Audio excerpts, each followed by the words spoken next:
เป็นถวายเกียรติแก่พระองค์เนาะ Thank you, God, for this song. This song praise your name. ต่อไปพวกเขาพร้อมใจกันอธิษฐาน Let's all bow down and pray. สรรเสริญและขอบพระคุณพระเจ้าสำหรับวันนี้ Thank you, God, for today. ที่พระองค์ประทานเวลา That you have giving us this time. ชีวิตลมหายใจ First of breath air, ให้พวกลูก giving it to us. ที่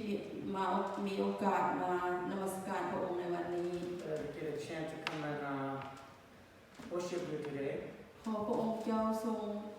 สถิตนำพา Let your guide us today. เปิดจิตเปิดใจพวกลูกให้เข้าใจในข้อประคำของพระองค์ Open our hearts so we can understand your word. พวกลูกขอมอบทุกสิ่งทุกอย่างต่อไปนี้ We give everything to you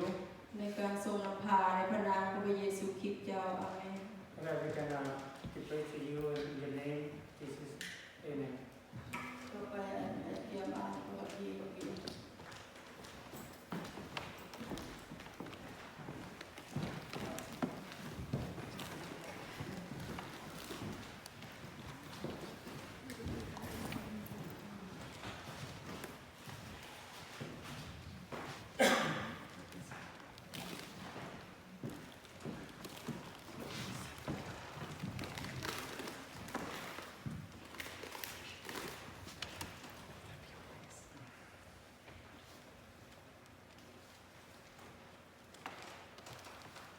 Now we can have a scripture reading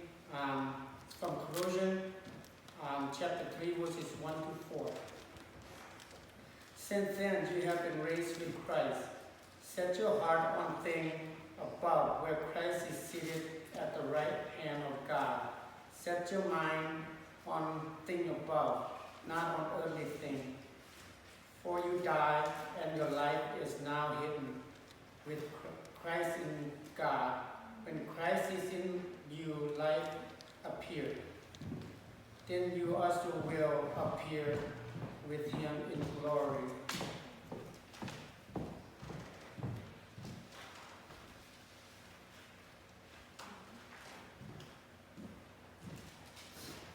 สบายดีน้อยขออ่านโคโลสายบทที่3:1-4ถ้าเจ้าทั้งหลายรับการทรงบันดาลให้ขึ้นมาด้วยการรับพระคิดแล้วก็จงแสวงหาสิ่งซึ่งอยู่เบื้องเถิงคือบอนที่พระคิดทรงสถิตอยู่ทรงประทับเบื้องขวาของพระเจ้าจงเอาใจใส่ในสิ่งที่อยู่เบื้องเถิงบ่แม่นสิ่งที่อยู่แผ่นดินโลกนี้ด้วยว่าพวกเจ้าได้ตายแล้วและชีวิตของพวกเจ้าก็ถูกเสื่อมซ่อนบังไว้ด้วยกันกับพระคิดในพระเจ้าชีวิตที่แท้จริงของพวกเจ้าคือพระคิดและเมื่อใดพระองค์เสด็จมาปรากฏเมื่อนั้นแหละพวกเจ้าก็จะได้มาปรากฏกับพระองค์และร่วมในสง่าราศีของพระองค์ขอบคุณพระเจ้า ขอบคุณพระเจ้าต่อไปก็นอนเสียอธิษฐานอ่านพระวจนะสรรเสริญและขอบพระคุณพระเจ้า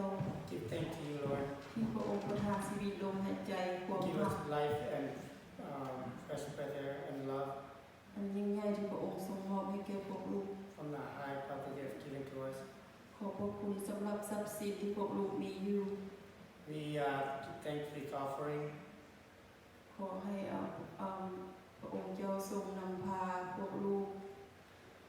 Please let us ขอทรัพย์สินเหล่านี้เป็นเกิดดอกออกผลช่วยคนที่ทุกข์ยน have this offer prosper and help those who are in need. ขอพระองค์เจ้าทรงอวยพรพี่น้องทุกๆคนที่ถวาย Bless those who have offered today. ขอบพระคุณทุกสิ่งทุกอย่างในพระนามพระเยซูคริสต์เจ้า Give you thanks for everything in Jesus' name. Amen. ต่อไปเพลง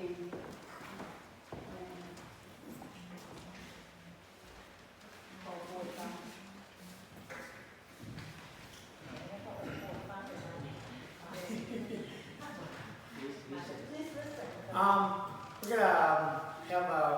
precious song. Please, everybody listen.